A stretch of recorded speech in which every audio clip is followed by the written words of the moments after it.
understanding karma. The suffering will leave you once it has finished teaching you. It will not go away until it has taught you what you must learn. If you surrender to the fact that the universe is here to make you awaken instead of happy, then your interactions with the world become a sacred spiritual practice that leads you to spiritual awakening, which is the primary purpose of your life. Remember, the primary purpose of your life.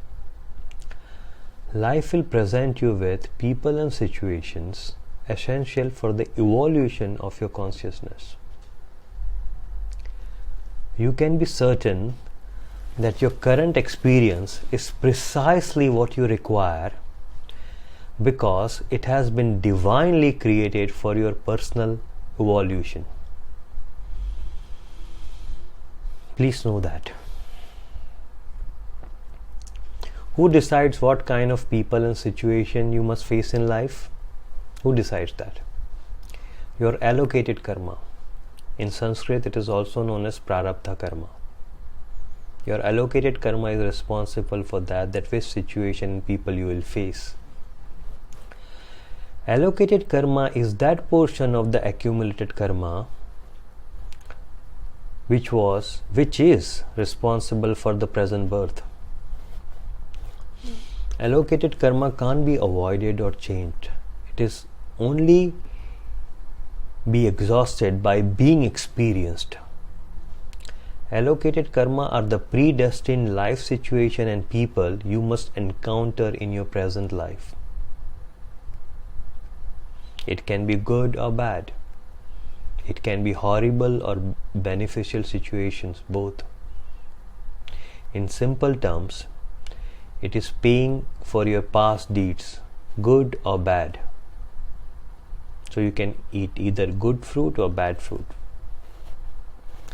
Allocated karma only acts on outward activities that you do with mind-body. Once you surrender and abide in inner being, allocated karma stops operating on you. Whatever happens to mind-body doesn't affect you once you realize being. Allocated karma will act on you in the form of your life situation till you die. Whatever people and situation you have to live out is due to your allocated karma. Now that includes everything you were handed over to you by the universe. What you have been handed over? Your family, your neighborhood, spouse, children, people, situation, etc. You think it's your personal choice, but it is your allocated karma. We'll see what is in your personal will also. What is your free will? So if allocated karma is our destiny, how can we change the destiny? How can we change the destiny?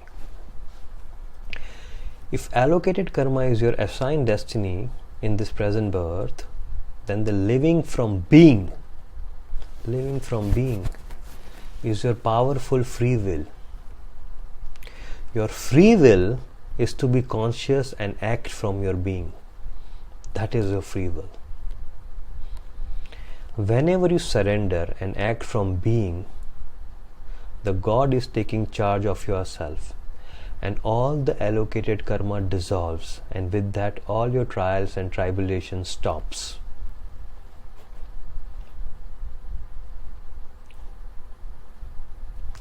Meaning those predestined people and situation will still come in your life, but you don't react to it as you are resting in being. Hence, by acting from being, you surrender your will to God and release yourself from predestined karma.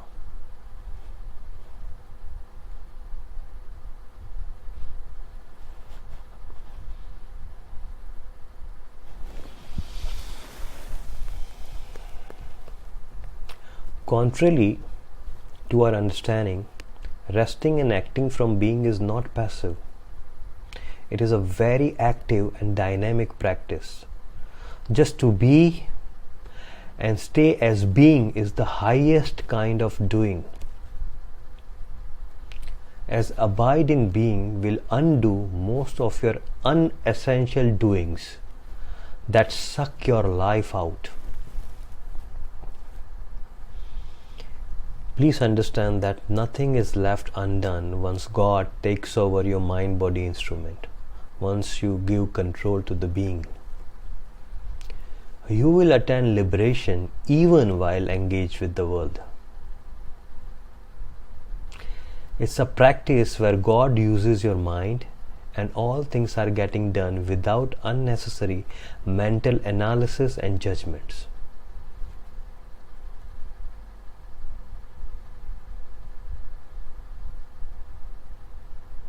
God is no thing and He does nothing, yet He leaves nothing undone. The ordinary man is always doing things, yet many things are left undone. Don't ask anything from God. Just pray this. Oh God, make me your own. Do as you will. Use me for your purpose. Oh God, make me your own. Do as you will. Use me for your purpose. For a person who lives from egoic mind, every act and experience in his life is determined at birth. Only if you live from egoic mind, then your experiences are predestined. He also has the greatest freedom to surrender to being and realize being. However, when one realizes the being, no mind is left to experience the consequence of actions. So the whole structure of karmic laws become redundant. Then he will be free from allocated karma, because a person is no more left to experience the karma. Because the separate person has surrendered to being and there is no more person left for karmic laws. Whenever we act as I am the doer from our mind, we are in ego consciousness. If you want to be in ego consciousness, you must experience and eat the fruit of your allocated karma. Or you have the choice to surrender to being and dissolve all your karma.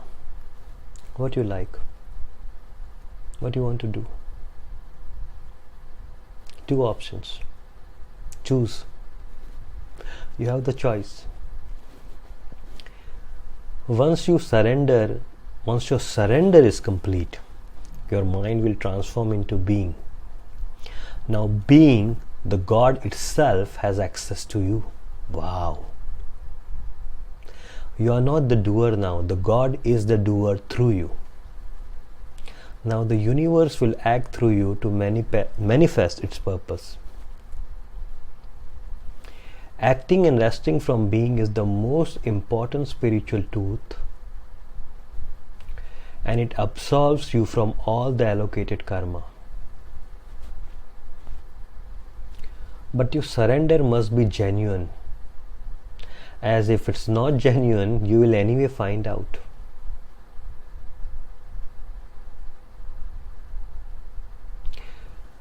The art of making the real change is non-doership.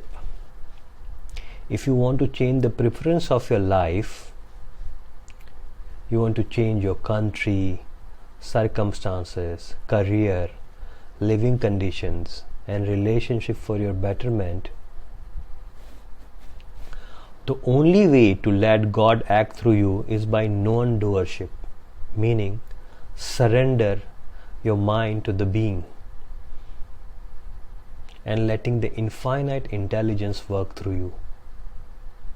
You being a non-doer, meaning If your mind said you are the doer, you say, I am not the doer, my being is. Surrender to the being.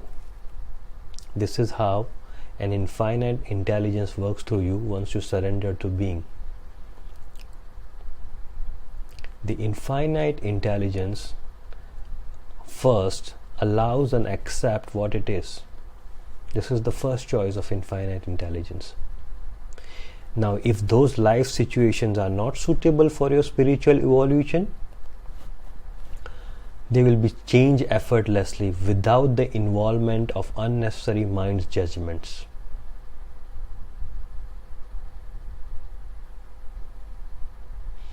Now, if acceptance and change are not optimal options for you, infinite intelligence will remove you from the situation. So these are actually the three ways infinite intelligence operates in your life.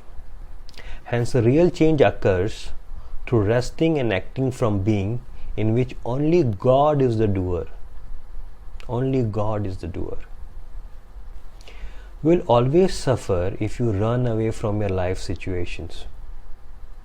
You will always suffer if you run away from your life situation, relationships, and challenges instead of letting the universe act through you by surrender to being. Anyway, infinite intelligence will remove you from situation if acceptance and change are not possible. So why you are worried? Why you are in fear? Infinite intelligence will remove you. If you run away instead of turning inward, you will attract the same situation and circumstances elsewhere. Running away is never the answer. Turning inward and abiding in being is the answer. Contemplate the changes you have done in your life with stressful struggles in past. See if it's true what we have already learned. Contemplate that.